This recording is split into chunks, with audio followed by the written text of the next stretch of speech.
The Great Pacific Garbage Patch, also known as the Pacific Trash Vortex, is a gear of marine debris particles in the central North Pacific Ocean.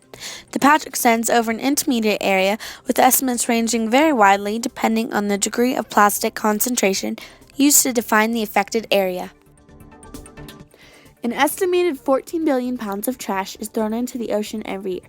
This really doesn't help the garbage patch situation. Plastic garbage in the ocean kills about 1 million sea creatures every year. The global fishing industry dumps an estimated 150,000 tons of plastic into the ocean each year, including packaging, plastic nets, lines, and buoys, which affects and hurts wildlife majorly. Some of these plastics end up in stomachs of marine animals and their young, including sea turtles, seals, and birds.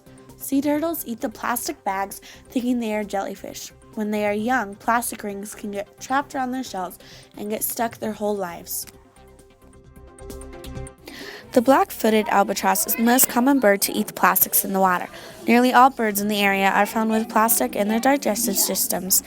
About 1/3 of their chicks die, and many of those deaths are due to being fed plastic. Seals get entangled in plastic and floating debris, causing many deaths in the seal population. The seals also ingest much of the plastic, thinking it's food. But the plastics aren't only hurting wildlife, they're hurting human health too. The fish and animals that are eating plastics are lower in the food chain than us, meaning that we eat those intoxicated animals for food, not intoxicating us with those same chemicals in the plastic and other trash that they may have eaten.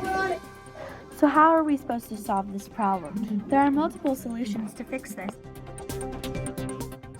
Number 1, biodegradable plastic. By the time your accidental litter reaches a gear, it is completely decomposed. Number 2, solutions that remove plastic. All efforts that consider manual or semi-manual collecting trash are good because of their positive spirit. Everything counts. And finally, number 3, changing the behavioral mindsets of people. Spread the word that plastic isn't good and discuss how it's affecting our environment. The more people are aware, the more chance on change. Now that you are aware of what's happening, spread the word.